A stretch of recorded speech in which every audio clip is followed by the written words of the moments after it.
الحمد لله رب العالمين والصلاة والسلام على أشرف الأنبياء والمرسلين أما بعد فأعوذ بالله من الشيطان الرجيم من همزه ونفخه ونفثه بسم الله الرحمن الرحيم رب اشرح لي صدري ويسر لي أمري واحلل عقدة من لساني يفقه قولي اللهم انفعنا بما علمتنا وعلمنا ما ينفعنا وزدنا علما أعوذ بالله من الشيطان الرجيم بسم الله الرحمن الرحيم للرجال نصيب مما ترك الوالدان والأقربون وللنساء نصيب مما ترك الوالدان والأقربون مما قل منه أو كثر نصيبا مفروضا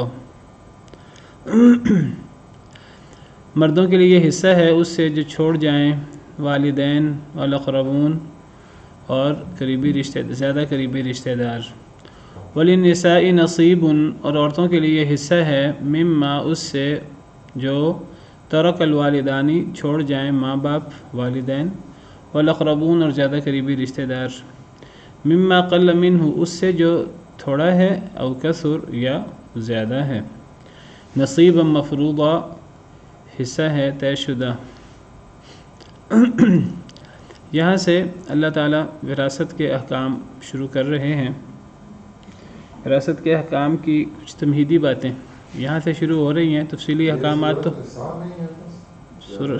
سورہ نساء میں وراثت کے احکامات ہیں. تو تفصیلی احکامات تو سورہ نساء کی آیت نمبر 11 اور 12 میں ہیں، اور پھر سورہ نساء کی آیت جو آخری آیت ہے 176 اس میں ہیں. لیکن ان احکام کی کچھ تمہید اور کچھ وضاحت یہ آیت نمبر 7 سے شروع ہو رہی ہے جو ہم پڑھ رہے ہیں. تو اللہ تعالیٰ فرما رہے ہیں کہ مردوں کے لیے یہ حصہ ہے اس سے جو والدین چھوڑ جائیں ماں باپ. والدان تثنیہ ہے، والد کا تثنیہ ہے. والد کا مطلب باپ، اور والدان یہ تثنیہ ہے. کیا مطلب ہوگا؟ دو باپ تو نہیں ہوتے، باپ تو ایک ہی ہوتا ہے. تو ماں باپ مراد ہوں گے. جس طرح ابوان بھی کہہ دیتے ہیں، والدین کو ابوان بھی کہہ دیتے ہیں. ابوان کا کیا مطلب ہے؟ اب کا تثنیہ ابوان، اب باپ اور تثنیہ ابوان. تو ابوان کا مطلب دو باپ نہیں ہے، کسی کے دو باپ نہیں ہوتے. تو ماں باپ تو چونکہ باپ اصل ہوتا ہے نسب میں، تو باپ کی نسبت سے جو ہے وہ ماں باپ دونوں کو والدان یا ابوان کہہ دیتے ہیں. مردوں کے لیے حصہ ہے اس سے جو چھوڑیں والدین والاقربون اور الاقربون. یہ جمع ہے اقرب کی. اقرب کسے کہتے ہیں؟ ایک ہوتا قریب، ایک ہوتا اقرب.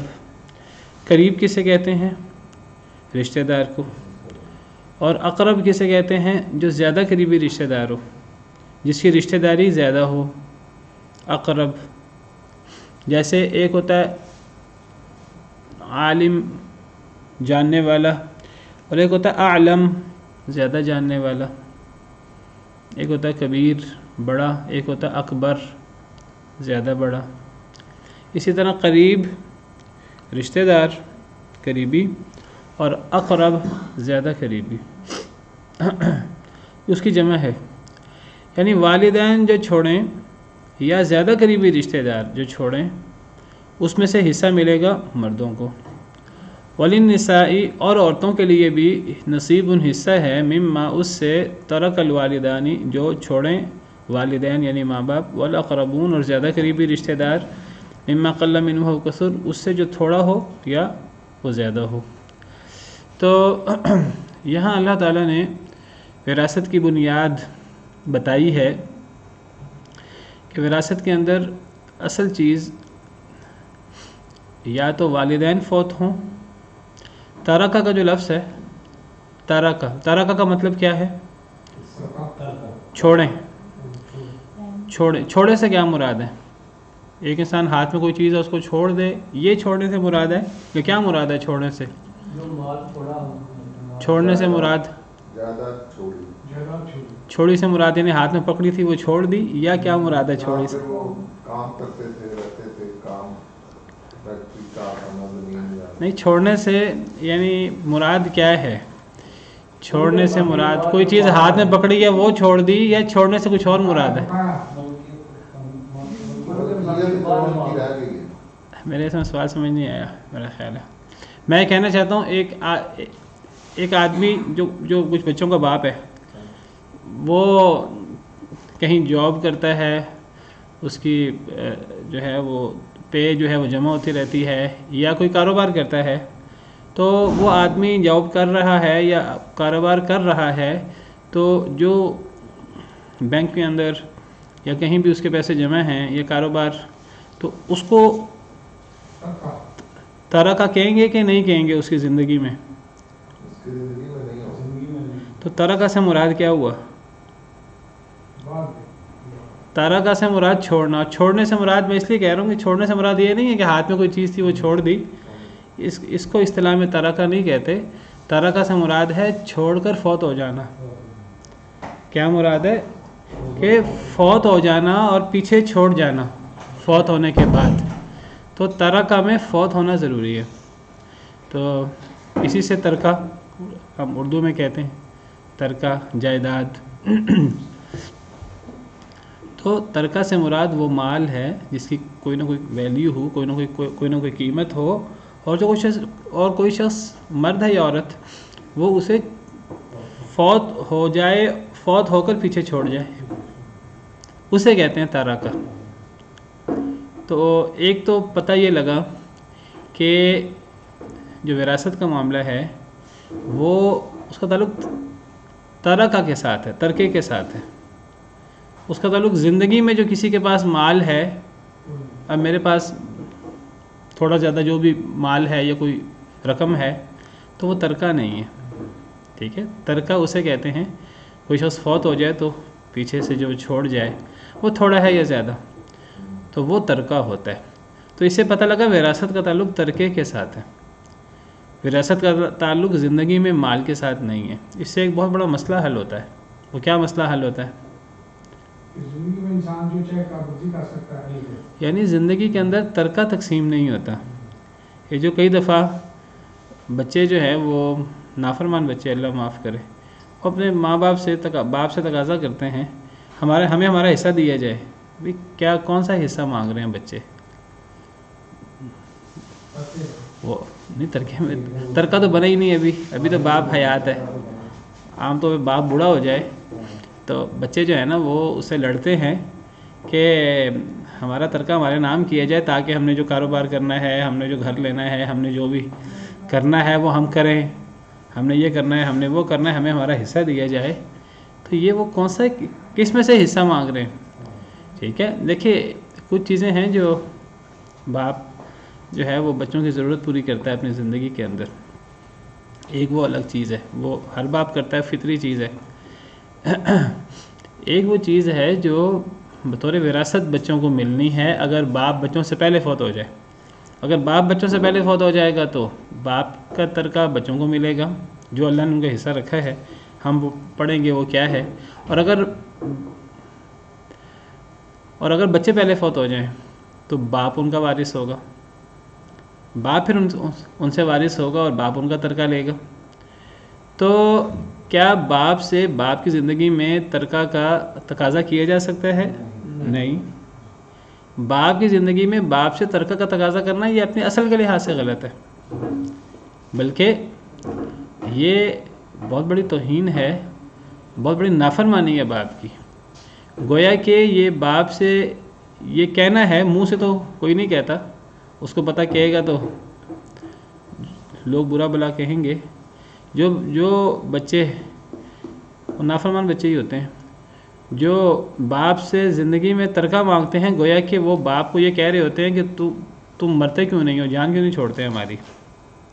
کیونکہ ترکے کا تعلق جو ہے وہ وفات سے ہوتا ہے، تو ترکہ زندگی میں نہیں ہوتا.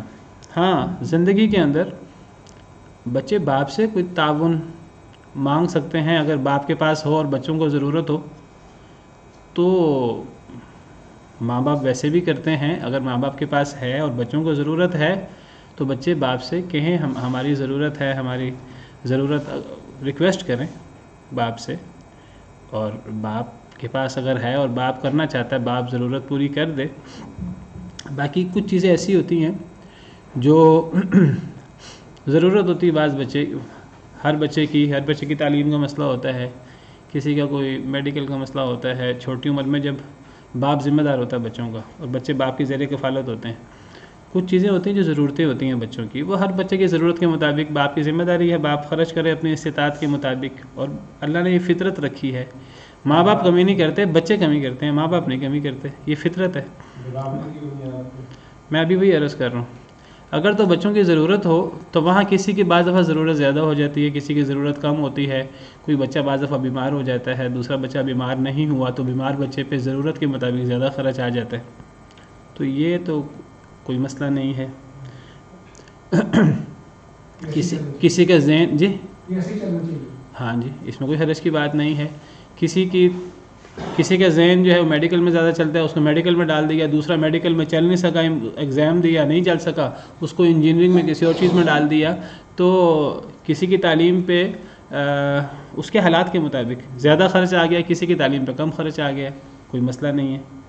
یہ ہے ضرورت کے مطابق. لیکن ایک ہے کہ وہ اب بچے باپ کی کفالت سے نکل چکے ہیں, بڑے ہو چکے ہیں. اب اس وقت بچوں کو ضرورت ہے, بچے باپ سے کہیں کہ جی ہم نے کاروبار کرنا ہے, ہم نے یہ کرنا ہے, ہمیں وہ کرنا ہے, آپ کے پاس پیسہ ہے تو آپ ہمیں دے دیں. تو جو بچوں کی ضرورت نہ ہو, جب بچے زیر کفالت ہوتے ہیں باپ کے یا ماں کے, تو اس وقت اگر باپ نے بچوں کو کوئی چیز دینا ہے تو ان میں برابری ضروری ہے. ویسے جو ضرورت کی چیزیں ہیں جب بچے زیر کفالت ہوں اس وقت بھی باپ کو بچوں میں برابری کرنی چاہیے, اور باپ بچوں میں برابری کرتا ہے. ماں باپ بچوں میں فرق نہیں کرتے. لیکن اس وقت اگر کسی کی ضرورت زیادہ ہے, کسی کی کوئی وجہ بن گئی, تو کمی بیشی ہو سکتی ہے ضرورت کے مطابق. جیسے میں نے ذکر کیا, کوئی بچہ بیمار ہے, اللہ معاف کرے, کینسر کا مریض ہے, کسی اور چیز کوئی ایکسیڈنٹ ہو گیا اس کا کوئی, تو اس کے علاج پہ خرچ آ گیا, دوسرے بچے کے علاج پہ خرچ نہیں آیا, تو وہ کوئی حرج نہیں ہے. لیکن اس ضرورت کے علاوہ بچے تقاضا کریں. اب باپ سے اگر زندگی میں مانگیں تو اس کو گفٹ کہتے ہیں یا ہبہ کہتے ہیں, وہ ترکہ نہیں ہو سکتا. زندگی میں بچے باپ سے یا ماں سے وہ ترکے کا تقاضا نہیں کر سکتے. جیسے باپ بچوں سے نہیں کر سکتا, باپ بچوں سے نہیں کہہ سکتا کہ مجھے ترکہ دو, اور باپ کہتا بھی نہیں ہے. یہ عام طور پہ بچے کہتے ہیں, بچے سمجھتے ہیں کہ باپ کی ذمہ داری ہمیں ترکہ دے. تو یہ باپ کی ذمہ داری نہیں ہے, یہ باپ کے فوت ہونے کے بعد آٹومیٹک وہ ترکہ بن جاتا ہے, اور وہ اللہ کے حکم کے مطابق بچوں میں تقسیم ہونا ہے.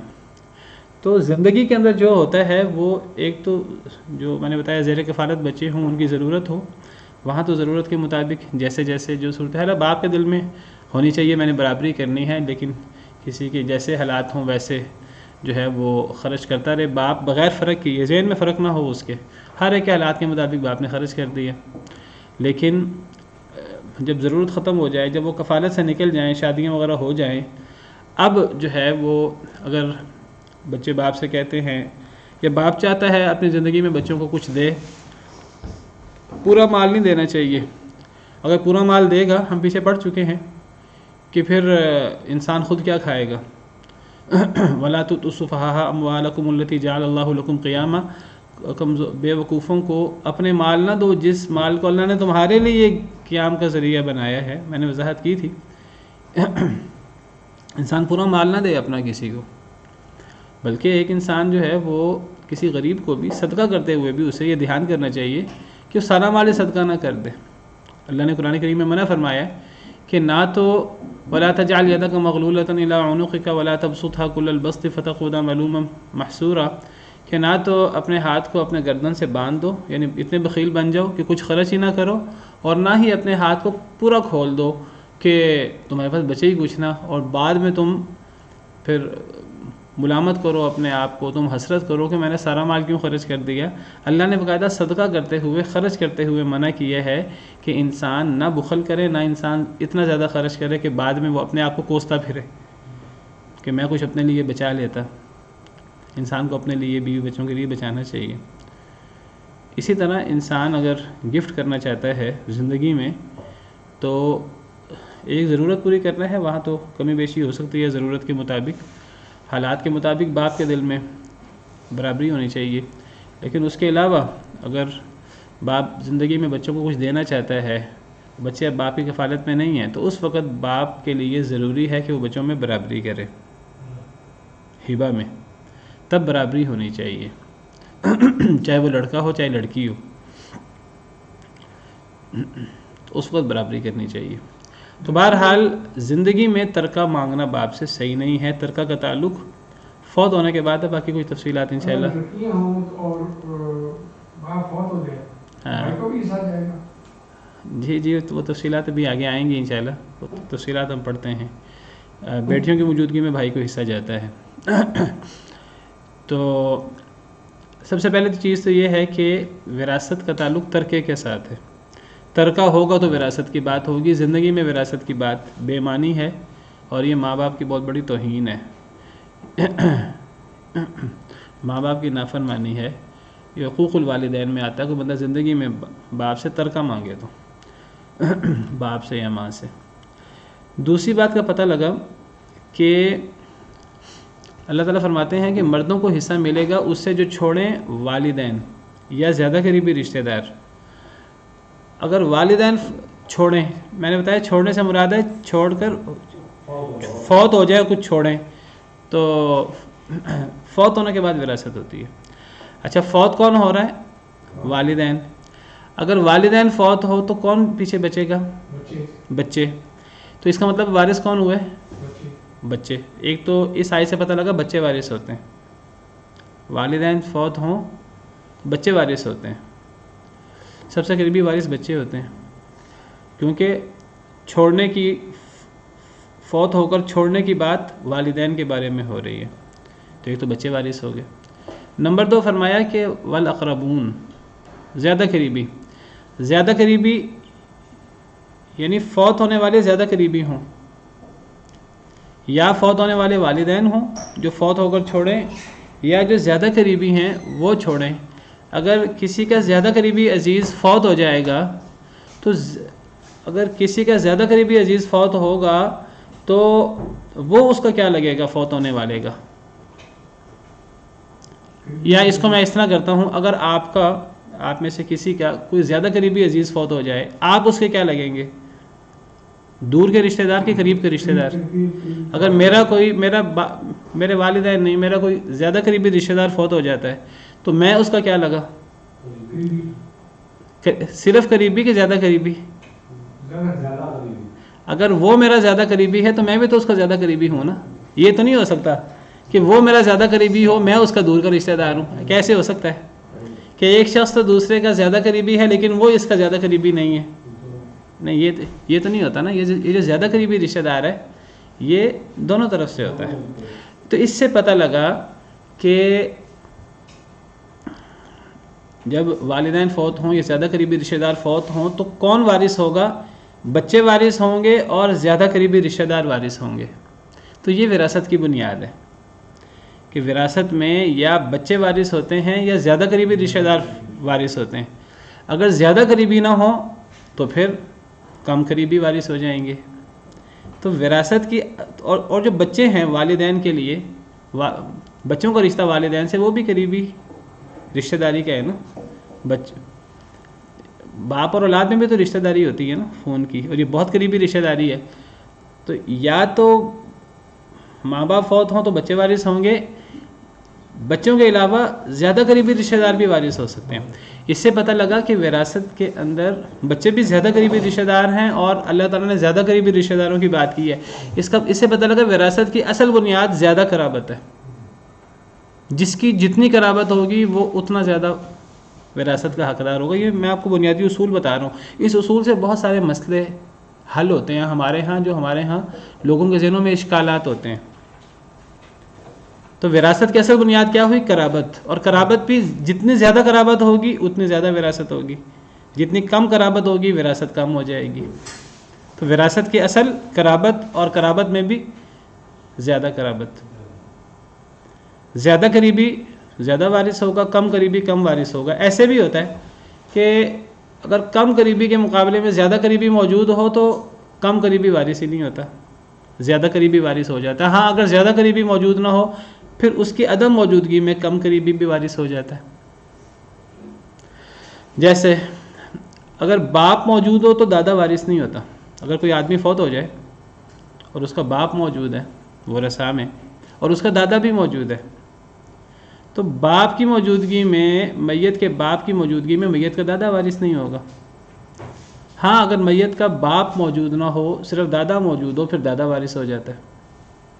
تو یعنی وراثت میں اصل بنیاد زیادہ قرابت ہے. اسی طرح بیٹا موجود ہے اور بھائی موجود ہے میت کا, تو بیٹے اور بھائی میں سے کون زیادہ قریبی ہوتا ہے؟ بیٹا. بیٹے کی موجودگی میں بھائی وارث نہیں ہے. اگر بیٹا موجود نہ ہو پھر بھائی وارث ہو جاتا ہے. ٹھیک ہے. کوئی آدمی فوت ہوا, اس کا بھائی بھی موجود ہے, اس کے بھتیجے بھی موجود ہیں. بھائی اور اس کی اپنی ابھی اولاد نہیں ہے, اس کے بھائی موجود ہیں اور اس کے بھتیجے موجود ہیں. تو بھائی موجود ہوں گے تو بھتیجے وارث نہیں ہوں گے. اگر بھائی موجود نہ ہو پھر بھتیجے بھی وارث ہو جائیں گے. تو پتہ لگا وراثت میں اصل بنیاد کیا ہوئی؟ قرابت. اور قرابت میں بھی جس کی قرابت جتنی زیادہ ہوگی وہ اتنا وارث ہوتا جائے گا. اسی طرح ایک آدمی فوت ہوتا ہے, اس کے بیٹے موجود ہیں اور اس کے پوتے موجود ہیں, تو کس کو وارث ہونا چاہیے؟ بیٹوں کو. اگر بیٹے موجود نہ ہوں تو پوتے وارث ہو جائیں گے, کیونکہ پوتے بیٹوں کے مقابلے میں, بیٹے پوتوں کے مقابلے میں قریب ہیں اور پوتے بیٹوں کے مقابلے میں دور کے ہیں. تو بیٹوں کی موجودگی میں پوتے وارث نہیں ہو سکتے. ٹھیک ہے. یہاں سے ایک بہت بڑا مسئلہ حل ہوتا ہے. ہمارے ہاں ایک بہت بڑا مسئلہ ہے یتیم پوتے کا. یتیم پوتے کا وہ کہتے ہیں کہ جس کا باپ فوت ہو گیا ہے, اگر وہ یتیم ہے پوتا, تو وہ کہتے ہیں جس کا باپ فوت ہو گیا ہے تو اس کی وراثت, اگر اس دادا بعد میں فوت ہو تو دادا کی وراثت, وہ اب ایک آدمی فوت ہوتا ہے, اس کے بیٹے بھی موجود ہیں اور اس کا یتیم پوتا بھی موجود ہے. بیٹے بھی موجود ہیں اور یتیم پوتا. یتیم پوتے سے مراد ہے کہ اس کا ایک بیٹا تھا, جس کا یہ بیٹا ہے, وہ بیٹا اس سے پہلے فوت ہو گیا. میری بات سمجھ آ رہی ہے؟ تو جب کوئی شخص فوت ہو, اس کے بیٹے بھی موجود ہوں اور اس کے یتیم پوتے بھی موجود ہوں, تو یتیم پوتے وارث نہیں ہوں گے, بیٹے وارث ہوں گے. وہاں کچھ لوگ یہ سوال کھڑا کر دیتے ہیں کہ بھئی یتیم پوتوں کو زیادہ ضرورت ہے, یتیم پوتے دادا سے وارث ہوں تو یتیم پوتوں کو بھی وراثت ملنی چاہیے. تو دیکھیے وراثت کی اصل بنیاد یہ نہیں ہے کہ کس کو کتنی زیادہ ضرورت ہے. وراثت کی اصل بنیاد کیا ہے؟ کون مرنے والے کے کتنا قریب ہے, کون مرنے والے کے کتنا قریب ہے. یہ اصول آپ نے ذہن میں رکھنا ہے. وراثت کی بنیاد قرابت ہے, اور قرابت میں بھی جس کی قرابت زیادہ ہوگی وہ اتنا زیادہ وارث ہوگا. تو جو لوگ یہ سوال پیدا کر دیتے ہیں, ابھی ہم پڑھیں گے, وارث ہونے کے لیے وارث کا زندہ ہونا ضروری ہے. وارث ہونے کے لیے وارث کا زندہ ہونا ضروری ہے. اگر ایک وارث زندہ ہی نہیں ہے, وہ کسی شخص سے پہلے فوت ہو گیا, تو وہ اس شخص سے وارث نہیں ہو سکتا, چاہے وہ بیٹا ہی کیوں نہ ہو, چاہے وہ قریبی ترین رشتہ دار کیوں نہ ہو. تو اگر کسی شخص کا بیٹا اس کی زندگی میں فوت ہو گیا اور اس بیٹے کا بیٹا موجود ہے یتیم پوتا, اور اس شخص کے اور بیٹے بھی ہیں, اس شخص کے, میں نے آپ کو یہ مسئلہ اس لیے بتایا ہے کیونکہ یہ مسئلہ بہت زیادہ پیش آتا ہے اور لوگ اس میں سوال بھی کرتے ہیں. تو ایک شخص کے آپ سمجھے 3 بیٹے تھے, ہر بیٹے کا ایک ایک بیٹا ہے, تو ہر ایک شخص کے 3 بیٹے تھے, 3 پوتے تھے. وہ شخص مالدار تھا, اس کی زندگی میں ایک بیٹا فوت ہو گیا. اب اس شخص کے کتنے بیٹے اور کتنے پوتے ہیں؟ 2 بیٹے اور 3 پوتے ہیں. ان میں سے 2 پوتے تو ان کے باپ بھی زندہ ہیں, اور تیسرا پوتا وہ یتیم ہے, اس کا باپ زندہ نہیں ہے. اب دادا فوت ہو جاتا ہے. اب دادا کے ورثاء میں کون ہوئے؟ 2 بیٹے اور 3 پوتے. جن 3 پوتوں میں سے 2 پوتے تو یتیم نہیں ہے, ایک پوتا یتیم بھی ہے. اب ہونا کیا چاہیے؟ اس آیت کی روح سے ہونا یہ چاہیے جو زیادہ قریبی ہو اس کو وارث ہونا چاہیے. اور زیادہ قریبی کون ہے؟ پوتوں کے مقابلے میں بیٹے زیادہ قریبی ہیں, تو بیٹوں کو وارث ہونا چاہیے, پوتوں کو وارث نہیں ہونا چاہیے, چاہے وہ پوتے یتیم نہیں ہیں چاہے وہ یتیم ہیں. یتیم ہونے نہ ہونے سے فرق نہیں پڑتا, کیونکہ وراثت کی بنیاد یہ نہیں ہے کہ کس کو زیادہ ضرورت ہے. وراثت کی بنیاد یہ ہے کہ کون میت کے کتنا قریب ہے. یہ آپ بنیاد یاد رکھ لیں، یہ بہت فائدہ مند چیز ہے، اور یہ قرآن کی اس آیت سے نکلتی ہے۔ یہ میں نے اس لیے آپ کو بتایا ہے کہ ہمارے پاکستان میں یہ قانون موجود ہے کہ اگر یتیم پوتا موجود ہو، اس کا باپ اپنے باپ سے پہلے فوت ہو گیا، بیٹا باپ سے پہلے فوت ہو گیا، وہ کہتے ہیں کہ اس کا حصہ بھی مقرر کیا جائے اور اس کا حصہ اس کے بیٹے کو دے دیا جائے تاکہ یتیم پوتے کی غم گساری ہو جائے۔ یہ قانون شریعت کے بالکل خلاف ہے۔ وہ اپنی طرف سے کہتے ہیں کہ ہم غم گساری کر رہے ہیں پوتے کی، یعنی اس کا مطلب پتہ کیا بنتا ہے؟ اس کا مطلب یہ بنتا ہے اللہ نے غم گساری نہیں کی، اللہ نے پوتے کو جو اس کا حق بنتا تھا اللہ نے نہیں دیا۔ اللہ کا نظام صحیح ہے، اللہ کا نظام عدل پر مبنی ہے، انصاف پر مبنی ہے، اور اللہ نے کیا عدل و انصاف پر مبنی نظام دیا ہے کہ وراثت میں اصل چیز قرابت ہے۔ اگر قرابت کو ختم کر دیں، یہ کہیں کہ جس کی ضرورت زیادہ ہے، یتیم پوتے کی ضرورت زیادہ ہے، تو پتہ پھر اس کا مطلب کیا ہے؟ اس کا مطلب کیا ہے؟ اگر ایک باپ کے 3 بیٹے ہیں، اگر وہ باپ 3 لاکھ چھوڑ کے یا 30 لاکھ چھوڑ کے فوت ہوتا ہے، ہر بیٹے کو 10 لاکھ ملنا چاہیے، ٹھیک ہے؟ لیکن اگر ایک بیٹا کچھ کمزور ہے، 2 بیٹے کچھ اچھی حالت میں ہیں، تو اس کا مطلب یہ ہے کہ جو کمزور ہے اس کو زیادہ وراثت ملنی چاہیے، جو اچھی حالت میں ہے ان کو وراثت کم ملنی چاہیے۔ اسلام یہ بات نہیں کرتا، اسلام کہتا ہے ہر بچے کو برابر حصہ ملے گا۔ اسی طرح بچے اور بڑے کا بھی فرق نہیں ہے اسلام میں۔ ایک تو لڑکا لڑکی کا فرق نہیں ہے، لڑکے کو بھی حصہ ملے گا، لڑکی کو بھی حصہ ملے گا۔ اس کی تفصیلات ہیں آگے کہ لڑکے کو کتنا ملے گا، لڑکی کو کتنا ملے گا دونوں کو۔ مردوں کو بھی حصہ ملے گا والدین سے، قریبی رشتہ داروں سے، لڑکیوں کو بھی حصہ ملے گا۔ پھر وہ جو لڑکوں کو یا لڑکیوں کو حصہ ملنا ہے، وہ اس میں بیٹوں بیٹیوں دونوں کو ملنا چاہیے، حصے کا باقی فرق موجود ہے۔ جو لڑکوں کو حصہ ملے گا اس میں بڑے چھوٹے کا فرق کوئی نہیں ہے۔ اگر ایک آدمی کے 3 بیٹے ہیں، 2 بیٹے وہ شادی ہو چکی ہے، ان کی وہ بالغ ہیں اور ان کی شادی ہو چکی ہے اپنے اپنے گھر میں، اور ایک بچہ چھوٹا ہے، ابھی اس کی شادی بھی نہیں ہوئی، 10 سال کا ہے، تو اگر وہ باپ فوت ہو جائے تو وہ 30 لاکھ چھوڑ کے فوت ہوتا ہے، تو یہ نہیں کہا جائے گا کہ جو شادی شدہ بیٹے ہیں انہیں زیادہ ضرورت ہے، انہیں زیادہ دے دیا جائے، اور وہ جو چھوٹا بیٹا ہے اسے کم ضرورت ہے، اس کی شادی بھی نہیں ہوئی، اسے کم دیا جائے۔ تینوں بیٹوں کو برابر دیا جائے گا۔ یہاں ضرورت نہیں دیکھی جاتی، یہاں قرابت دیکھی جاتی ہے وراثت میں۔ اگر وراثت میں ضرورت دیکھی جائے، پھر آپ کو پتہ ہے پھر اس کا مطلب کیا بنتا ہے۔ بعض لوگ کہتے ہیں جی ضرورت دیکھنی چاہیے۔ اگر ضرورت دیکھی جائے پھر اس کا مطلب یہ بنتا ہے اگر کوئی سیٹھ فوت ہو نا، تو سیٹھ کی وراثت اس کے اولاد کی بجائے اس کی اولاد بھی سیٹھ ہی ہوگی۔ اگر وہ خود کاروباری ہے، اپنی اولاد کو بھی اس نے کاروبار میں لگایا ہے، وہ بھی ارب پتی ہے، اس کی اولاد بھی ارب پتی ہے، اگر ضرورت دیکھی جائے تو پھر سیٹھ کی وراثت اس کے ملازم کو ملنی چاہیے، اس کے بیٹوں کو نہیں ملنی چاہیے۔ سمجھ آ رہی کہ نہیں آ رہی؟ اگر ہم بنیاد ضرورت کو بنائیں، اور یہ بات کوئی بھی نہیں کہتا، ایک ارب پتی باپ کی وراثت اس کے ارب پتی بیٹوں کو ملے گی، وہ اس کے غریب اور مفلس نوکر کو نہیں ملے گی، ڈرائیور کو نہیں ملے گی، خانسامہ کو نہیں ملے گی، کیونکہ اس کے ڈرائیور اس کے خانسامہ کا اس سے قرابت کا تعلق نہیں ہے۔ تو وراثت کی بنیاد کیا ہوئی؟ رشتہ داری۔ جتنی زیادہ رشتہ داری ہوگی اتنا زیادہ وہ وارث ہوگا۔ تو یہ کہنا کہ جی چونکہ اب وہ جو بیٹے ہیں، وہ جو یتیم پوتے کے چچا تایا ہیں، وہ تو بڑے ہیں، تو ان کا حصہ چھوڑ کر وہ یتیم پوتے کو اس کے فوت شدہ باپ کا حصہ دے دیا جائے، یہ قرآن کریم کے اس اصول کے خلاف ہے۔ اس کی مزید تفصیل انشاءاللہ آگے آئے گی۔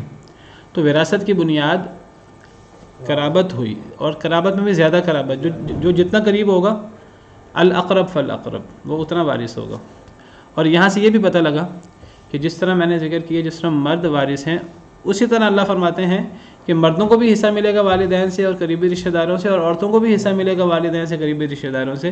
تو مردوں کی طرح عورتیں بھی وارث ہیں، جیسے اللہ تعالیٰ نے وارث بنایا ہے، جس کی تفصیلات آگے بھی موجود ہیں قرآن کریم کی آیات میں، اور جس کی تفصیلات نبی صلی اللہ علیہ وسلم نے احادیث مبارکہ میں بھی بیان فرمائی ہیں۔ تو وہاں مردوں کو بھی حصہ ملے گا، عورتوں کو بھی حصہ ملے گا، باقی حصوں میں کمی بیشی ہو سکتی ہے، وہ اللہ کی بتائی ہوئی تقسیم کے مطابق۔ ایک اور بات کا پتہ لگا، مما قل منہ او کثر، تھوڑا ہو یا زیادہ، یعنی اللہ تعالیٰ نے وراثت میں کوئی مال مقرر نہیں کیا کہ جی 1 لاکھ دینا ہے، 2 لاکھ دینا ہے، 50,000 دینا ہے۔ اللہ تعالیٰ نے مال کے اندر ریشو رکھی ہے، پرسنٹیج رکھی ہے. وہ مال تھوڑا ہو تو پرسنٹیج تھوڑی ہو جائے گی، وہ مال زیادہ ہو تو پرسنٹیج زیادہ ہو جائے گی. تو مال کے تھوڑے یا زیادہ ہونے سے فرق نہیں پڑتا. یعنی اگر کسی کے پاس اربوں کا مال ہے تو مثلا اس کے 3 بیٹے ہیں، تو صرف 3 بیٹے یا کوئی بھی نہیں ہے تو اس کا سارا مال 3 حصوں میں تقسیم ہو کر اس کے بیٹوں کو دے دیا جائے گا. اور اگر کسی کا مال اربوں میں نہیں ہے، کروڑوں میں ہے یا لاکھوں میں ہے یا ہزاروں میں ہے یا سینکڑوں میں ہے، تو ہزاروں کا، لاکھوں کا، سینکڑوں کا مال بھی تقسیم ہوگا. یہ نہیں کہا جائے گا چونکہ یہ تھوڑا ہے لہٰذا یہ نہیں دینا. آپ کا کسی کے اوپر حق ہے، وہ زیادہ ہے یا تھوڑا ہے، وہ آپ کو ملنا چاہیے. ممکن ہے اس کے نزدیک تھوڑا ہو، آپ کے نزدیک تو اس کی اہمیت ہے. تو امانت تھوڑی ہو یا زیادہ ہو، امانت واپس ملنی چاہیے. کوئی بندہ کہے جی آپ نے میرا قرض دینا ہے 10 لاکھ، آپ تو وہ اگلا کہ ہاں 10 لاکھ کا میں نے دینا ہے. آپ کا کسی کو آپ نے 10,000 قرض دیا، وہ اگلا بندہ کہ یہ تو بہت تھوڑا ہے، یہ تو میں آپ کو نہ بھی دوں تو آپ کا گزارا ہو جائے گا. نہیں، یہ بات نہیں ہوتی. اسی طرح وراثت تھوڑی ہو یا زیادہ ہو، اس سے فرق نہیں پڑتا. اللہ تعالیٰ نے حصے مقرر کر دیے، نصیب مفروضہ، حصے ہیں مقرر کردہ، حصے مقرر کر دیے ہیں، ریشو مقرر کر دی ہے، پرسنٹیج مقرر کر دی ہے. ٹھیک ہے. مثلا بیٹی اگر اکیلی ہو، ہم پڑھیں گے اس کا حصہ آدھا ہوتا ہے. اگر کسی کا 50 لاکھ ہے جائیداد تو بیٹی کو 25 لاکھ مل جائے گی. اگر کسی کی جائیداد 50,000 ہے تو بیٹی کو 25,000 مل جائے گا. ٹھیک ہے. تو وراثت کے کم زیادہ ہونے سے فرق نہیں پڑتا. پرسنٹیج میں نے اس لیے اس کی وضاحت تھوڑی سی زیادہ کر دی اہمیت کے ساتھ کہ بعض دفعہ ماں باپ کی وراثت میں کوئی ایسی چیزیں ہوتی ہیں جو زیادہ مالیت کی نہیں ہوتی، تو وہ جس کے پاس ہوتا ہے وہ اس کو اپنے پاس رکھ لیتا ہے کہ جی اس کی کیا اہمیت ہے، اس کی کیا اہمیت ہے. ٹھیک ہے جی. باپ کی گاڑی ہے، بالفرض مالدار باپ تھا، وہ فوت ہوتا ہے، اس کی ساری چیزیں جمع کی جاتی ہے. اس کی گاڑی ایک بیٹے کے پاس ہے، ایک بیٹا اس کو یوز کرتا ہے، تو وہ بہت مالدار ہے، گاڑی کی بہت اہمیت نہیں ہے، لیکن وہ بھی تقسیم ہوگی. باپ کی کوئی چیز، ماں ہے، ماں کا کوئی زیور ہے، وہ اس نے اپنی کسی بیٹی کو پہننے کے لیے دیا ہے وقتی طور پر، اس کو دے نہیں دیا، گفٹ نہیں کیا، اس کو پہننے کے لیے دیا ہوا ہے. اس کی جائیداد ہے لمبی چوڑی، تو کوئی کہتا ہے یہ تو 40-50 ہزار کا زیور ہے، تو یہ ماں نے مجھے دیا تھا فوت ہونے سے پہلے، بیمار ہونے سے پہلے، واپس نہیں لیا، اس کو واپس لینا یاد نہیں رہا تو یہ میں اپنے پاس ہی رکھ لیتی ہوں. نہیں، اگر وہ اس نے امانتاً عاریتاً کسی کو دیا تھا تو چھوٹی چیز ہو بڑی چیز ہو اس کو وراثت میں لانا چاہیے. باپ کے کپڑے ہیں، کوئی ایسی چیز ہے جس کی قیمت کم ہے، گھر کا سامان ہے، فریج ہے، پیٹی ہے، دیگر چیزیں ہیں، وہ ساری چیزیں وراثت کے اندر شمار کرنی چاہیے. یہ نہیں کچھ بچے اس گھر میں نہیں رہتے، کوئی باہر رہتا ہے، کوئی ماں باپ کے ساتھ نہیں رہتا. کچھ بچے ہیں، ایک بیٹا ایک بیٹی ہے جو ماں باپ کے ساتھ رہتے ہیں، جو گھر میں رہتے ہیں تو گھر کے اندر جتنی بھی چیزیں ہیں وہ اس پہ مل مار لیں کہ ہاں باقی چیزیں ذرا تقسیم کر لیتے ہیں. تو یہ وراثت اوور آل تھوڑی ہو یا زیادہ ہو، پوری تقسیم ہونی ہے. وراثت کا زیادہ حصہ وہ تقسیم کر دیا جائے، کچھ حصہ کسی کے پاس ہو وہ حصہ تقسیم نہ کیا جائے. ساری کی ساری وراثت وہ تھوڑی ہو یا زیادہ ہو وہ تقسیم ہوگی. اور تقسیم سے پہلے کوئی شخص اگر وہ کوئی حصہ لے لے یا کسی حصے پر قبضہ کر لے یا خیانت کر لے تو وہ چھوٹی چیز ہو یا بڑی چیز ہو تو وہ اللہ کے ہاں اس کے بارے میں سوال ہوگا. اسی لیے اگر کسی کے پاس باپ کی یا ماں کی کوئی چیز ہے، باپ یا ماں فوت ہو گئے ہیں، کوئی چاہے چھوٹی مالیت کی چیز ہے، اس کو اس چیز کو ترکے میں لانا چاہیے اور ترکے میں پیش کرنا چاہیے. ہاں اگر باقی ورثاء کہیں کہ ٹھیک ہے ہم اس کو ترکے میں نہیں لاتے، اگر یہ تمہارے پاس ہے، باپ نے تمہیں استعمال کے لیے دی تھی تو تم ہی رکھ لو، باقی ورثاء تو ورثاء کی رضامندی سے کچھ بھی معاملہ ہو سکتا ہے. لیکن کوئی شخص کسی نے باپ سے قرض لیا تھا، چاہے وہ باپ کے ترکے کے حساب سے تھوڑا ہی ہو، چند لاکھ قرض لیا ہو کسی نے، باپ کی جائیداد کروڑوں میں ہے، 2-3 لاکھ کسی نے قرض لیا ہو، وہ بتائے نہ کسی کو کہ تھوڑا ہی ہے، بتاؤں گا تو مجھے دینا پڑے گا. تو یہ سب چیزیں جو ہیں وہ ترکے میں بتانی پڑیں گی، ظاہر کرنی پڑے گی. باقی ورثاء اگر اس پہ اعتراض نہ کریں کہ چلو باپ نے آپ کو دیا تھا، چلو آپ رکھ لیں، ہمیں کوئی اعتراض نہیں ہے، اگر باپ نے بطور قرض دیا ہو تو وہ ایک الگ چیز ہے، وہ چیزیں بتانی چاہیے. جو نہیں بتائے گا تو چاہے وہ چیز بعد میں اس کی وراثت کے مقابلے میں کم ہی کیوں نہ ہو. اگر کوئی نہیں بتاتا، وراثت کی تقسیم نہیں ہوئی، ممکن ہے بطور وراثت اس کا حصہ اس چیز کی مالیت سے بہت زیادہ ہو، لیکن وہ تھوڑی چیز اگر چھپا لے تو یہ خیانت ہوگی، چاہے وہ اس کے حصے سے بہت تھوڑی کیوں نہ ہو. وراثت کی تقسیم سے پہلے ماں باپ کی کوئی چیز کسی کے پاس ہو، وہ تھوڑی ہو یا زیادہ ہو، وہ اس کو بتانا ضروری ہے، اس کو تقسیم کرنا ضروری ہے. اگر وہ نہیں کریں گے تو یہ خیانت ہوگی اور اس کے بارے میں سوال ہوگا. ایک صحابی نے مال غنیمت کی تقسیم سے پہلے ایک چادر اس میں سے اٹھا لی تو وہ فوت ہو گئے، ان کو تیر لگا تو وہ فوت ہو گئے. وہ نبی صلی اللہ علیہ وسلم کی خدمت کرتے تھے تو انہیں دشمن کا تیر لگا، کہیں سے آیا تو وہ فوت ہو گئے.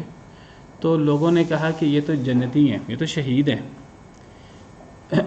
کتنے نصیب کی بات ہے کہ جنگ کے دوران یہ جنگ سے واپس جاتے ہوئے جو ہے یہ ان کو دشمن کا تیر لگا ہے، اور وہ نبی صلی اللہ علیہ وسلم کی خدمت بھی کر دیتے تھے. تو دیکھو نبی صلی اللہ علیہ وسلم کی خدمت کرتے تھے اور جنگ کے اندر جنگ کے دوران جو ہے یہ شہید ہوئے ہیں، تو ان کو تو جنت مبارک ہو. تو نبی صلی اللہ علیہ وسلم نے فرمایا نہیں، وہ چادر جو اس نے مال غنیمت سے لی تھی نا، وہ اس کے ارد گرد آگ بن کے لپٹی ہوئی ہے. اب دیکھیے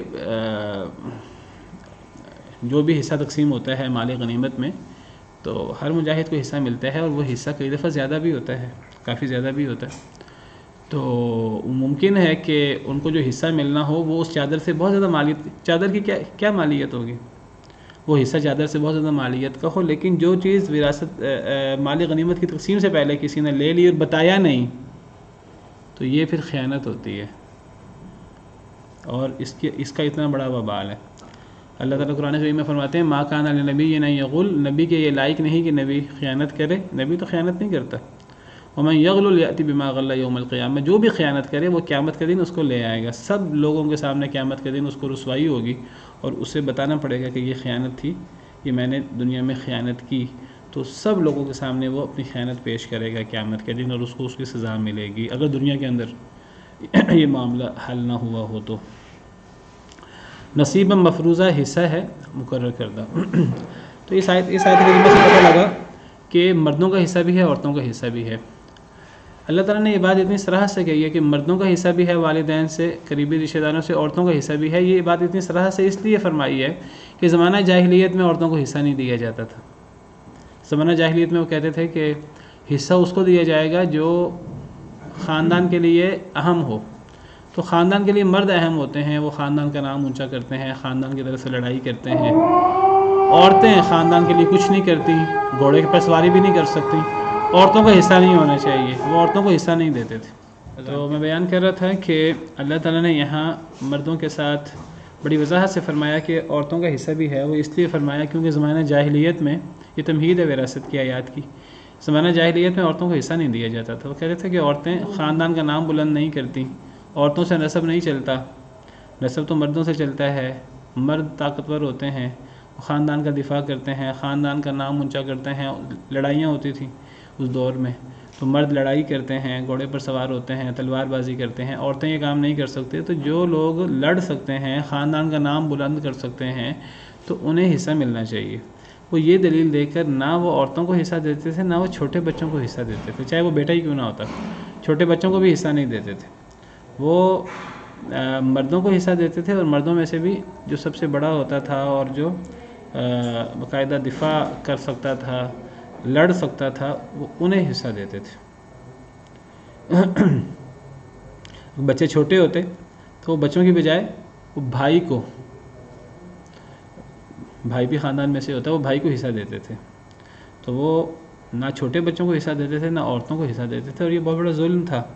تو اللہ تعالیٰ نے اس ظلم کا مداوع کیا ہے. اللہ نے فرمایا ہے کہ یہاں کون خاندان کا کتنا نام بلند کرتا ہے یہ چیز اہم نہیں ہے، یہاں اہم قرابت ہے. جو جتنا قریب ہوگا قرابت کی بنا پر اسے حصہ ملے گا، چاہے وہ چھوٹا بچہ ہی کیوں نہ ہو، چاہے وہ کوئی عورت ہی کیوں نہ ہو.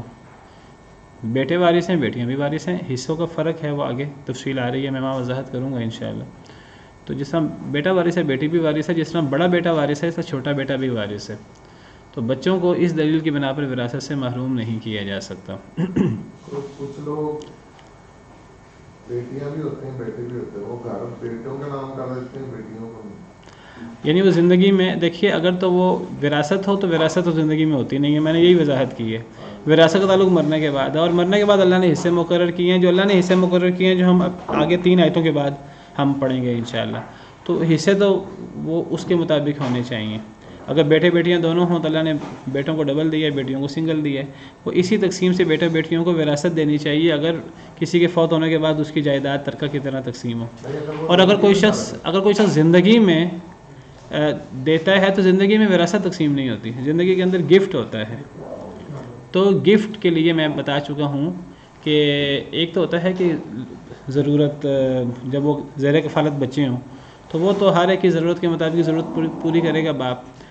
تو اب بڑے ہونے کے بعد باپ جو ہے نا وہ بچوں کے کہنے پر، تقاضا کرنے پر، ریکویسٹ کرنے پر، یا خود ہی باپ بچوں کو کوئی چیز گفٹ کرتا ہے تو گفٹ کرنے کے لیے برابری ضروری ہے، چاہے وہ لڑکے ہوں چاہے وہ لڑکیاں ہوں، چاہے چھوٹے ہوں چاہے بڑے ہوں، چاہے کوئی مالدار ہو چاہے کوئی غریب ہو، تو گفٹ میں برابری ضروری ہے۔ صحیح بخاری کی حدیث ہے، سیدنا نعمان بن بشیر، مشہور حدیث ہے کہ حضرت نعمان جو ہیں یہ بیٹے تھے اور ان کے والد تھے بشیر۔ تو حضرت بشیر نے حضرت نعمان سے ان کو پیار زیادہ تھا، انہوں نے حضرت نعمان کو کچھ دینے کا ارادہ کیا، کوئی گفٹ، کوئی غلام وغیرہ کوئی چیز۔ تو ان کی زیادہ بیویاں تھیں، ان سے زیادہ بچے تھے، تو وہ لوگ بھی اللہ سے ڈرنے والے تھے، نبی صلی اللہ علیہ وسلم کی تربیت تھی۔ اب رقم آ رہی تھی، مال ان کے پاس آ رہا تھا، لیکن انہوں نے مال کو لینے سے پہلے کہا کہ ہم اس وقت تک یہ مال نہیں لیں گے جب تک کہ اس معاملے میں نبی صلی اللہ علیہ وسلم سے پوچھ نہ لیا جائے، نبی صلی اللہ علیہ وسلم کو گواہ نہ بنا لیا جائے کہ یہ صحیح ہو رہا ہے کہ صحیح نہیں ہو رہا۔ یہ اعتراض کس نے کیا؟ حضرت نعمان کی والدہ نے، حضرت بشیر کی بیوی نے، جو حضرت نعمان کی والدہ تھی، دیگر بچے بھی تھے دوسری بیویوں سے۔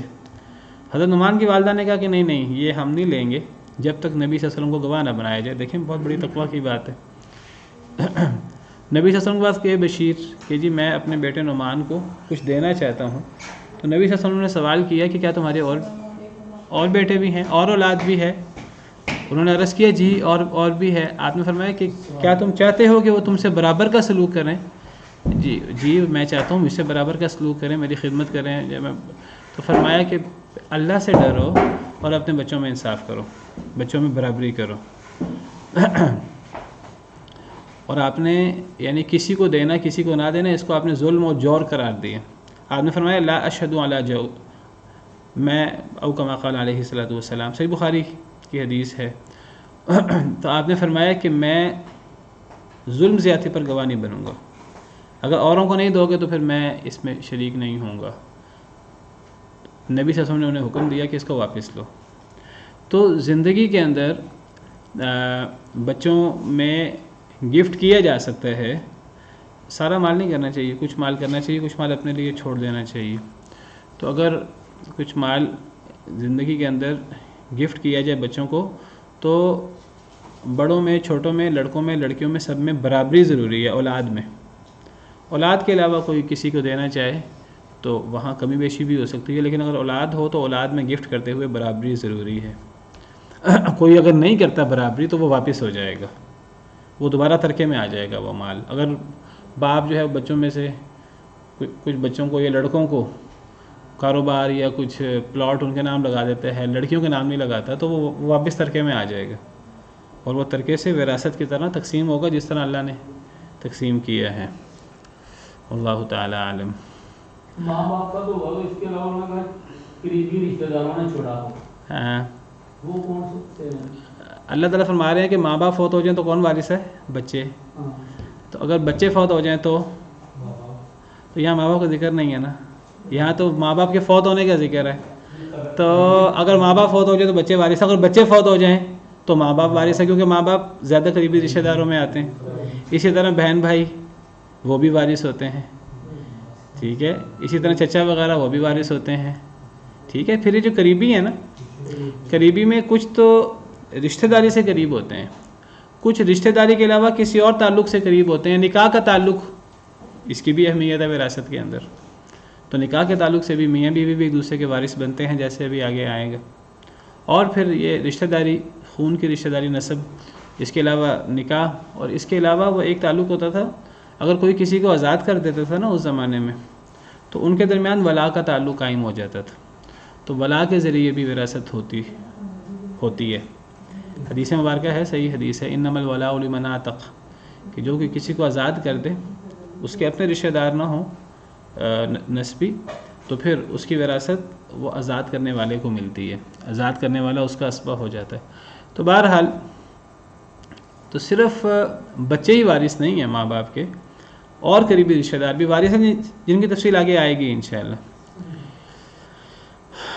فرمایا وَإِذَا حَضَرَ الْقِسْمَةَ أُولُو الْقُرْبَى وَالْيَتَامَى وَالْمَسَاكِينُ فَارْزُقُوهُم مِّنْهُ وَقُولُوا لَهُمْ قَوْلًا مَّعْرُوفًا. اور جب حاضر ہوں تقسیم کے وقت، اولو القربہ قریبی رشتہ دار، والیتامہ اور یتیم لوگ، والمساکین اور مسکین لوگ، فارزقوہم منہ پس رزق دو انہیں اس سے، وقولوا لہم قولا معروفا اور کہو ان کے لیے معروف بات. بعض لوگ کہتے ہیں کہ یہ جو اللہ تعالیٰ فرما رہے ہیں کہ تقسیم کے وقت، تقسیم سے مراد تقسیم وراثت ہے، اگر تقسیم وراثت کے وقت قریبی رشتہ دار اگر وہ آ جائیں، یا یتیم آ جائیں، یا مسکین آ جائیں، تو انہیں بھی وراثت میں سے حصہ دینا چاہیے اور انہیں اچھی بات کہنی چاہیے. بعض کہتے ہیں یہ وراثت کے جو تفصیلی احکامات ہیں اس سے پہلے کی آیت ہے. یہاں اللہ نے فرمایا کہ جو بھی رشتہ دار ہیں انہیں حصہ دینا چاہیے. رشتہ داروں میں قریب کے رشتہ دار بھی ہوتے ہیں، دور کے رشتہ دار بھی ہوتے ہیں، تو کوئی بھی رشتہ دار آ جائے اسے حصہ دینا چاہیے. اسی طرح کوئی یتیم آ جائے، کوئی مسکین آ جائے، خواہ وہ رشتہ دار ہے خواہ وہ رشتہ دار نہیں ہے، تو اسے حصہ دینا چاہیے. بعض علماء کا خیال ہے کہ یہ وراثت کے تفصیلی احکامات سے پہلے ہے. جب تفصیلی احکامات نہیں تھے تب وراثت رشتہ داروں کو بھی دی جاتی تھی، یتیم اور مسکین کو بھی دی جاتی تھی. لیکن وہ کہتے ہیں اب یہ حکم منسوخ ہو گیا ہے وراثت کی تفصیلی احکام سے. جب اللہ نے بیٹوں کا، بیٹیوں کا، شوہر بیوی کا، ماں باپ کا، بہن بھائیوں وغیرہ کا جب اللہ نے حصہ مقرر کر دیا ہے، تو جس کا اللہ نے حصہ مقرر کیا اب اسے دینا چاہیے، اب ان کو نہیں دینا چاہیے. بعض کہتے ہیں یہ حکم منسوخ ہے، لیکن یہ بات صحیح نہیں ہے.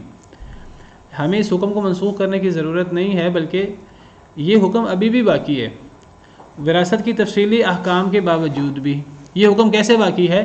یعنی یہ حکم ایسے باقی ہے کہ کچھ تو وہ تفصیلات ہیں جو اللہ تعالیٰ نے تفصیلات بیان کی ہیں اگلی وراثت کی تفصیلی آیات میں، جیسے ہم پڑھیں گے انشاءاللہ. تو وہ تفصیلی احکامات کے باوجود بھی اگر کوئی ایسے رشتہ دار آ جائیں جو دور کے رشتہ دار ہیں، جو وارث نہیں ہیں، مثلا جیسے میں نے ذکر کیا بیٹا کی موجودگی میں یتیم پوتا وارث نہیں ہے. اگر بیٹا نہ ہو پھر یتیم پوتا وارث ہوتا ہے لیکن اگر بیٹے موجود ہیں، یتیم پوتا وارث نہیں ہے، لیکن وراثت کی تقسیم کے وقت وہ موجود ہے، وہ بھی رشتہ دار ہے، اس سے کچھ نہ کچھ دینا چاہیے. اسی طرح وراثت کی تقسیم میں نے ذکر کیا، وراثت تو رشتہ داروں کے لیے ہوتی ہے.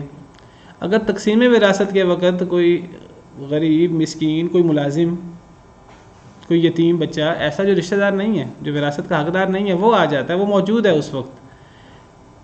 دیکھیں یہ ایسی بات ہے جیسے کہ اگر کچھ لوگ مل کر کچھ کھانے کا ارینج کرتے ہیں اور وہ کھانا کھاتے کوئی غریب مسکین آ جاتا ہے، کوئی اور مہمان آ جائے گا، رشتہ دار آ جائے گا، تو کیا انہوں کہا جائے گا کہ ہم نے تو پیسے اکٹھا کر کے ہوٹل میں ہم گئے ہیں، ہم نے کھانا کھایا، اب آپ نہیں کھا سکتے؟ نہیں، ان کو ساتھ شریک کرنا چاہیے. تو یہاں اللہ نے ایک اخلاقی ہدایت دی ہے کہ اگر تقسیم وراثت کے وقت یہ صحیح رائے ہے کہ یہ حکم منسوخ نہیں ہے، تفصیلی احکام کے باوجود، جو وراثت کے کچھ تفصیلی احکام ہیں، اگر اس کے باوجود تقسیم وراثت کے وقت اگر کوئی ایسا رشتہ دار آ جائے جو وارث نہیں ہے، کوئی یتیم آ جائے، کوئی مسکین آ جائے، تو ان کا کوئی حصہ تو مقرر نہیں ہے، انہیں کچھ نہ کچھ تالیف قلبی کے لیے انہیں دینا چاہیے. کوئی غریب آ جائے، کوئی مسکین آ جائے، اور انہیں حصہ دیتے وقت فارزقوہم منہ، انہیں اس سے حصہ دو، وقولوا لہم قولا معروفا، اور ان کو معروف بات کہو.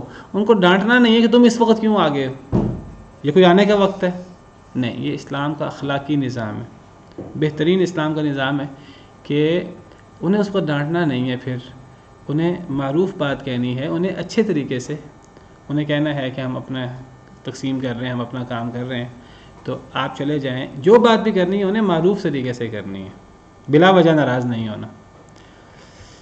وَلْيَخْشَ الَّذِينَ لَوْ تَرَكُوا مِنْ خَلْفِهِمْ ذُرِّيَّةً ضِعَافًا خَافُوا عَلَيْهِمْ، اور چاہیے کہ ڈریں وہ لوگ اگر وہ چھوڑ جائیں اپنے پیچھے کمزور اولاد، خافوا علیہم جن پر وہ ڈرتے ہیں، فَلْيَتَّقُوا اللَّهَ پس چاہیے کہ وہ ڈریں اللہ تعالیٰ سے، وَلْيَقُولُوا قَوْلًا سَدِيدًا اور چاہیے کہ وہ کہیں سیدھی بات، قول سدید کہیں، وَلْيَخْشَ الَّذِينَ لَوْ تَرَكُوا مِنْ خَلْفِهِمْ چاہیے کہ ڈریں وہ لوگ اگر وہ چھوڑ دیں اپنے پیچھے کمزور اولاد جن پر وہ ڈرتے ہیں، تو ان لوگوں کو اللہ سے ڈرنا چاہیے، سیدھی بات کرنی چاہیے۔ کیا مراد ہے اس سے؟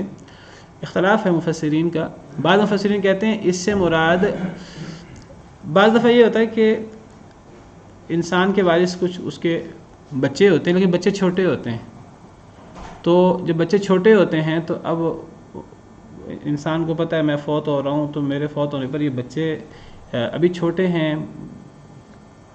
5-6 سال کے، 7-8 سال کے، انہیں مال دیا جائے گا، یہ مال سنبھال نہیں سکیں گے، تو انسان کسی کو وصی مقرر کر دیتا ہے، کسی کو کہہ دیتا ہے کہ یہ آپ نے جو ہے یہ بچوں کو دینا ہے، کسی رشتہ دار کو، کسی اور کو۔ تو اللہ تعالیٰ فرماتے ہیں کہ جس بعض مفسرین کی رائے ہے کہ یہ اوصیاء کو خطاب ہے، جس کو وصی مقرر کیا جائے، تو اللہ تعالیٰ فرماتے ہیں کہ بعض مفسرین کے مطابق کہ وصی کو خطاب ہے کہ جس کو وصیت کی جائے، تو وصی جس کو مرنے والا وصیت کر کے گیا ہے کہ آپ نے میری وراثت صحیح طریقے سے تقسیم کرنی چاہیے، تو اس وصی کو وہ وراثت صحیح طریقے سے اس مرنے والے کی اولاد میں اسی طرح تقسیم کرنی چاہیے جس طرح اگر وہ فوت ہو جاتا اور اس کے چھوٹے بچے ہوتے، جس طرح وہ اپنے چھوٹے بچوں کے بارے میں سینسٹیو ہوتا، تو یہ چھوٹے بچوں کے بارے میں اس سے سینسٹیو ہونا چاہیے۔ لوگ اپنے بچوں کے بارے میں تو بعض دفعہ بڑے سینسٹیو ہوتے ہیں، لیکن دوسروں کے بچوں کے بارے میں حق تلفی کر لیتے ہیں۔ اگر ہوں ہی نہ ہو، کون بچے ہوں ہی نہ ہونا، بیٹا یا بیٹی ہو، جی جی یہ وہ وراثت کی تفصیل ابھی پڑھی نہیں ہے، ابھی ہم پڑھیں گے نا تفصیل انشاءاللہ، وہ ساری احکامات ہم نے پڑھنے ہیں انشاءاللہ۔ اگر کوئی بندہ ورثاء کے چھوٹے ہونے کی وجہ سے کسی کو وصی مقرر کر دے، تو وصی جس طرح اپنے بچوں کے بارے میں اگر اس کے بچے چھوٹے ہوتے، ہر بندہ اپنے بچوں کے بارے میں چھوٹے اگر ہوں اس کے وفات کے وقت تو ڈرتا ہے، اسی طرح اس کو دوسرے کے بچوں کے چھوٹے ہونے پر بھی اسے ڈرنا چاہیے کہ میں کوئی غلط بات نہ کروں، یہ بھی تو کسی کے بچے ہیں۔ اگر تو اچھا، بعض مفسرین کہتے ہیں یہ حکم مرنے والے کو ہے، مرنے والے کو اللہ تعالیٰ کہہ رہے ہیں کہ اگر مرنے والا کمزور اولاد چھوڑتا، اور کمزور اولاد چھوڑنے پر جس طرح لوگ چھوٹی اولاد یا کمزور اولاد چھوڑیں تو ڈرتے رہتے ہیں کہ ان کا والی وارث کون ہوگا، اسی طرح مرنے والے کو مرتے وقت ایسے رشتہ دار یا ایسے لوگ جو ضرورت مند تھے، تو مرنے والے کو ان کے لیے وصیت کرنی چاہیے، ان کا دھیان رکھنا چاہیے۔ دیکھیے، مرنے کے بعد انسان کا مال وہ اس کے ورثاء کا ہے، لیکن انسان کو حق حاصل ہے اپنے مال کے کچھ حصے میں وصیت کرے۔ تو بعض مفسرین کی رائے یہ ہے کہ یہ مرنے والے کا حکم ہے کہ مرنے والا اگر اسے موقع مل جائے وصیت کرنے کا، تو اسے اپنے رشتہ داروں میں ایسے رشتہ دار جو وارث نہیں بن رہے لیکن ضرورت مند ہیں، یا اپنے غریب نوکروں میں، یا وہ ان لوگوں کا دھیان کرے جو یتیم ہیں، کمزور ہیں اور وارث نہیں ہیں اس کے، جس طرح اگر اس کے بچے یتیم کمزور ہوتے وہ اپنے بچوں کے بارے میں پریشان ہوتا، اس سے دوسرے پریشان حال کمزور بچوں کا، پریشان حال لوگوں کا دھیان کرنا چاہیے۔ کیا کرنا چاہیے ان کے لیے؟ اللہ نے جو وصیت کا ایک نظام رکھا ہے 1/3 کا، اس کو اس میں سے وصیت کا کوئی کرنا چاہیے۔ اگر کوئی وصیت کے مستحق تھا خاندان میں جو وارث نہیں بن رہا اس کا، اور اس نے وصیت نہیں کی، تو وہ گناہ گار ہوگا۔ بعض مفسرین کہتے ہیں کہ یہ حکم مرنے والے کو خود ہے، بعض کہتے ہیں عمومی حکم ہے کہ کوئی بھی شخص کسی کے بچے کے ساتھ بھی زیادتی نہ کرے، اگر اس کا اپنا بچہ چھوٹا ہو۔ یہ وراثت کے علاوہ عمومی حکم ہے، کسی کا اپنا بچہ چھوٹا ہوتا تو ہر بندہ اپنے بچوں کے بارے میں فکر مند ہوتا ہے، تو ایک انسان کو دوسروں کے بچوں کا بھی خیال کرنا چاہیے، اور اللہ سے ڈر کر دوسروں کے بچوں کے بارے میں وراثت کے علاوہ بھی کوئی مسئلہ ہو تو انصاف کی بات کرنی چاہیے، سیدھی بات کرنی چاہیے۔ بہرحال جو بھی تفسیر ہو تو اللہ سے انسان کو ڈرنا چاہیے۔ ان الذين ياكلون اموال اليتامى ظلما انما ياكلون في بطونهم نارا، بے شک وہ لوگ جو کھا لیتے ہیں یتیموں کا مال ظلم کرتے ہوئے، انما ياكلون في بطونهم نارا، سوائے اس کے کہ نہیں وہ کھاتے ہیں اپنے پیٹوں میں آگ۔ اگر کوئی جو وارث بچے تھے ان کے چھوٹے ہونے کی وجہ سے ان کا مال ہڑپ کر جائے، ان کو حصہ نہ دے، ہمارے ہاں عورتوں کو حصہ نہیں دیا جاتا کمزور ہونے کی وجہ سے، کوئی یتیموں کو ان کا حصہ نہ دے، خاندان کا بڑا ہے وہ سارے مال پہ قبضہ کر لے. جو یتیم کا مال کھائے گا وہ مال نہیں کھا رہا دنیاوی فائدہ، وہ آگ کھا رہا ہے. وَالْعِيَاذُ بِاللَّهِ وَسَيَصْلَوْنَ سَعِيرًا، اور ان قریب وہ داخل ہوں گے بھڑکتی ہوئی آگ میں. تو یہ مذمت ہے. یہ سورہ نساء کے شروع سے ہی کمزوروں، یتیموں، عورتوں کے حقوق کی بات ہو رہی ہے. اور وراثت میں بھی اللہ تعالیٰ کہہ رہے ہیں کہ یتیموں کا مال کھانے سے انسان کو بچنا چاہیے. جس کا کوئی ذمہ دار ہے اس کے بھی حق تلفی سے ڈرنا چاہیے. جس کا کوئی ذمہ دار نہیں ہے، والی وارث نہیں ہے، اس کا والی وارث اللہ ہے، اس سے زیادہ ڈرنا چاہیے کہ قیامت کے دن پوچھ گچھ ہو جائے گی. سبحان ربک رب العزت عما یصفون وسلام علی المرسلین والحمد